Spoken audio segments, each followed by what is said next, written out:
Welcome back. We're doing things a little differently for this deep dive. I want to drop you right into a moment in time because what we're about to discuss is a true story. Right. This isn't historical fiction. It's a real, specific moment with two people who are, well, they're about to change the world, even if they don't know it yet. It's such a fascinating snapshot. We're in Kathmandu. The year is 1953. Right.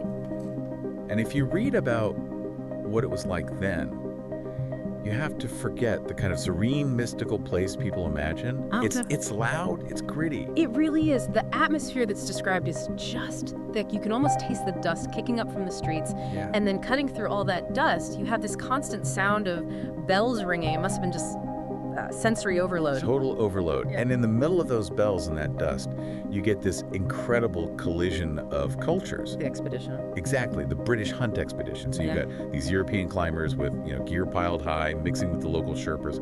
It's a huge operation. And somewhere in that swirling crowd, the focus pulls in on one guy, Edmund Hillary. He's 33 at this point. And the way he's described is so consistent. He's this tall, kind of gangly New Zealander, not the loud, boisterous type at all. He's quiet. But determined. You can feel that. Very internalized. And he's a beekeeper back home, which is a detail I love. I will always forget that. Yeah, he's used to working alone, solitary work. Right? And then, standing right across from him is Tenzing Norgay. Tens king. Now, Tenzing's a bit older. He's 38. And if Hillary's all this quiet determination, Tenzing is just experience. The descriptions of his face say it all deeply burned by the sun. Oh, yeah. This is a man who has already spent serious time up in the death zone. They called him a tiger of the snows for a reason. Wow. But the thing that stands out isn't just the sunburn, it's his eyes. There's this profound sense of calm there.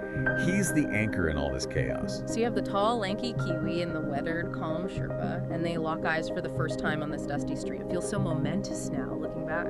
It does, but here's the snag. This is the part that often gets glossed over. This isn't some movie where the two partners start bantering. There is a massive functional barrier standing right between them. Language, exactly. That's the crazy part. They literally could not speak to one another. Hillary didn't know any Sherpa or Nepali, and Tenzing didn't speak English. I mean, just think about that for a second. They are about to go climb Mount Everest. They're going into an environment where one miscommunication. It could kill you instantly. Instantly. You would think, you'd assume a shared language is requirement number one for that kind of partnership. So how do you even bridge that? You're standing there looking at your climbing partner, and you can't say, hey, pass me the rope or watch out. Well, the thing is, they bypass conversation entirely.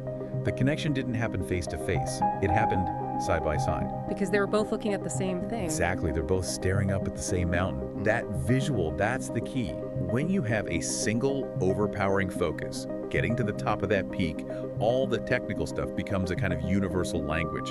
They didn't need to talk about the climb. They just needed to climb. It's amazing that a shared vision can be that literal, just looking at the same piece of rock and ice, and that creates a bond stronger than words. It creates an intuitive partnership. You move together because you're both being pulled toward the same point on the horizon. Such a quiet, almost silent start to one of the loudest achievements in human history. Just two strangers, dust swirling around them, nodding at the task ahead. It really makes you rethink how we define a team, doesn't it? We think communication is all about words, meetings, and being clear. Right. But looking at Hillary and Tenzing, it really leaves you with a question.